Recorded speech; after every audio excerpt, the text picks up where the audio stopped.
So we got to get some pit bike maintenance done today because it's bogging a little bit. So we're gonna clean out the carb. The battery is just not working at all, not charging. So we're gonna try and rehab the battery. Hopefully get the pit bike running a lot better. Basically, just see if we can get any little bit of extra power out of it. See if this bucket holds. Give him the spiel. It's got to be a Lowe's bucket. Yeah, my wife got me a brand new bike stand. Get it? Check it out. Get out. Ooh. It's fresh. Way easier than an actual bike stand. But hopefully I'll get one today. So I'm just going to take everything off basically so we can get to the battery first. Yeah, get up in there. Get up in there. I'm getting all the freaking angles. My knees are going to hurt. So I'm going to try a trick on the battery. See if we can fix it rather than having to just buy a new battery. I don't know if it'll work, but it's worked a couple times before. I've been thinking, can you buy seats with more cushion on them so my butt doesn't get bruised? Yeah, you can buy like tall seats that make it a little bit taller, but I'm pretty sure that's already a tall seat. There's certainly no way. Look at that, it's not very much padding for my bottom cheeks. Like that. Well, they might make them, just not for Chinese bikes. But it looks like it's about the same as a Honda. I should have just gotten a ratchet for these. That was painful. So interested to see. Guys, the trick is he's going to pee on it. That is the trick. And it's going to revamp itself. So no more licking the ends of batteries. You have to pee on them and then they'll work again. Yeah, for some reason there wasn't a tutorial on YouTube, so... So here, this will be the first original battery revamp tutorial. So you basically have to take the battery apart.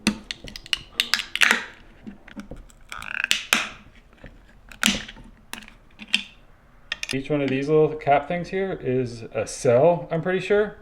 Like there's a cell that has all the battery acid and all that stuff in there. All you need to revamp it is some distilled water and like a syringe, or like you can use like a straw or something, like siphon it in there, but here's exactly what we're gonna do. We're just gonna pluck it down in these holes.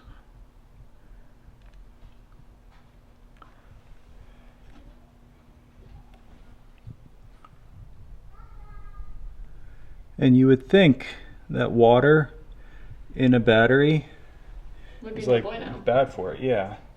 But I think, from my understanding, what happens to like a battery when it like stops charging is like the cells like dry up, I think, something like that. And then the distilled water like brings it back to life, or like revitalizes it or something like that. But sure. I just want to make sure you get all the little air bubbles out that are in there. Get a bunch of water in there. And then dry it all off, all the excess, because that's probably not good, is having a bunch of water sitting on the top of the battery.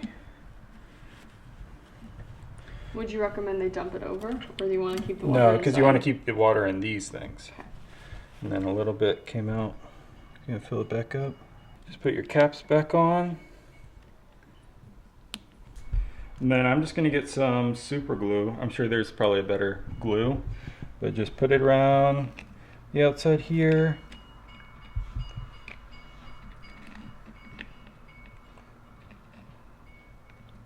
Put some glue there.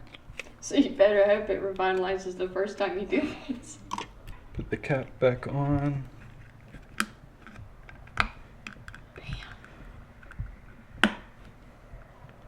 Look at you split. It's full of new life, right? We gotta put it on the charger. Okay.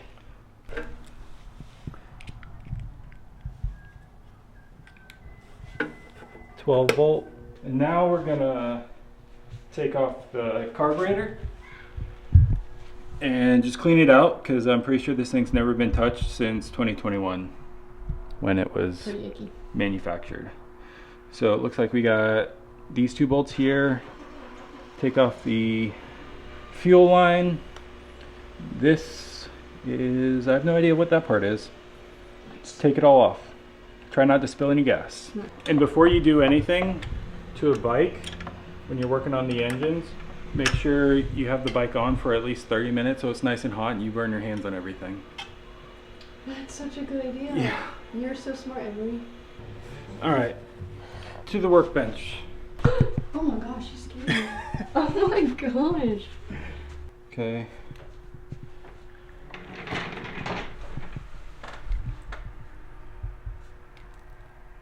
Goodness. Is it all fuel? Yeah, it's everything that was in the bowl here, Oh, wow. because that's what like holds all the fuel and sends it out. So we're gonna start with the bowl and take that off. What is a bowl? The bowl is the bottom of the carburetor that does things that I don't know. I don't know technical terms for any of this stuff. I just know What you call them? what you got to do to make it run right. Kind of. And then sometimes it doesn't run right. It's actually super clean. Usually there's a bunch of like corrosion and stuff in there. You rethinking this? I mean, if it's clean and then it's still bogging. Meaning a new car? No, not a new carb. Means it probably just needs like a bigger jet, which is What's a jet? A jet is what controls the amounts of fuel that go to the engine. Oh, got it. This is what gets clogged up because it's such a tiny little hole. So I'm gonna try and shoot some air down it. So guys, I want to bring you back to when he had an R6 and made me do this for the carb, and there was a carb on my kitchen counter and I had to sit and clean all those little trinkets with a stinking Q-tip. Yeah, that was really fun. I can see through this one. The other one you couldn't? Yeah, I mean it's probably just too small of a hole. No, I can see through it, it's just teeny. Good. So I'm just gonna get some, I might as well take this off while I'm here. Yeah, I don't know if that started out red or black,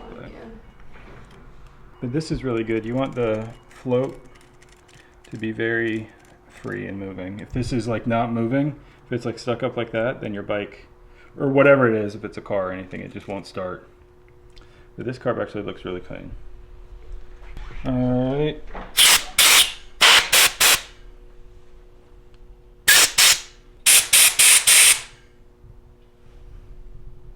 Oh, I can actually see better? Yeah. Can you see me? Actually, that was actually really clogged up. Might not have been. Maybe I'm making it up.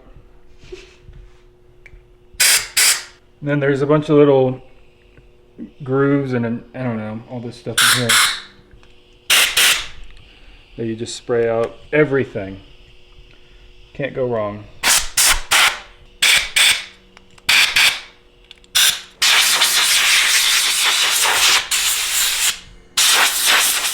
Yeah, I think the air filter is probably fine.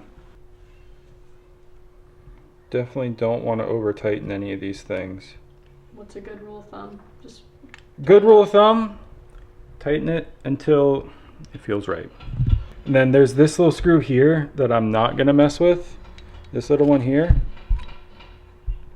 I'm not going to mess with this one because that's the idle mixture screw. I just don't want to mess up the idle, because if you do that then it'll run even worse, and it's like at least running now. It'll be burnt.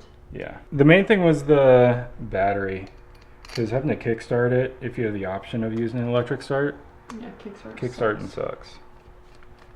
Especially for a little tyke like me who can't get it going unless it's warm. Yeah, especially. I'm mainly making this video so Brooke behind the camera knows what to do when she inherits this bike. I'm not inheriting it because he's not spending money on a different bike. If anything, this is just really good maintenance. If it doesn't actually help anything. Well, good to still open it up and see what's going on in your car. Yeah. Yeah, it's always, especially if you got something that's older, like really old, and you leave it sitting outside, then the bottom of the bowl can have a bunch of junk, like a bunch of corrosion. I think if you use bad gas too, like 87, which is conveniently what I've been using. If you use that, it can gunk all this stuff up. There's a bunch of carbon, and that's bad for the actual engine too, not just the carb. Now keep in mind, I don't know anything, so this could all be wrong. This is so true. I only know what I know. I don't know terms, and this could all also be wrong. We're gonna start. Are we gonna check on the battery? Yeah, we're gonna put the battery back in. Hopefully it has enough juice. Do you hear that? No, I'm serious. Oh. It is buzzing. Oh, okay. It's buzzing. Do you hear it? Not buzzing, it's sizzling. Yeah, it's like sizzling. Yes, that's probably super safe. I think it's like the cells. Revitalizing. Yeah, revitalizing. You said that was the computer part? I think this is the ECU, because this has a positive and a negative on it. Sure. So I ended up letting the battery just sit overnight, charge overnight. I figured that would be a lot better than just letting it sit for like an hour. And we're gonna give it a start, see if the battery rehab trick actually worked, and then hopefully not have to kickstart this thing anymore. So we got ignition, fuel, choke.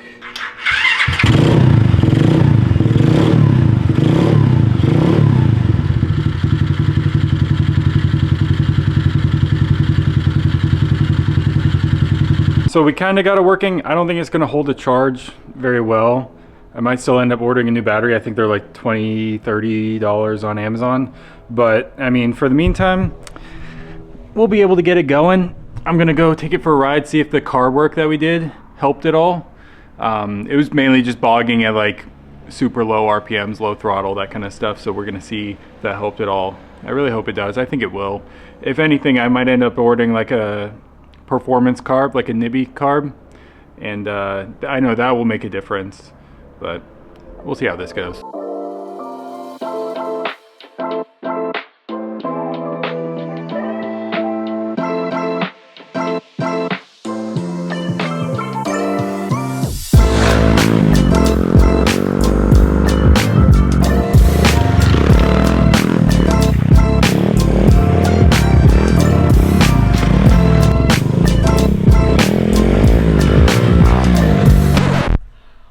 What's up, YouTube? Welcome back to the Curly Q crew. We are just hanging out here in the garage, and we're gonna film some pit bike maintenance for you. Had to go buy my husband a Lowe's bucket, and for this to work, you can only use a Lowe's bucket. You can't use the cursed HD bucket, or it will actually your bike will break. So make sure to only ever go to Lowe's and buy Lowe's product. Anyways, back to the regularly scheduled content. We'll be working on the pitter, so it ain't get it.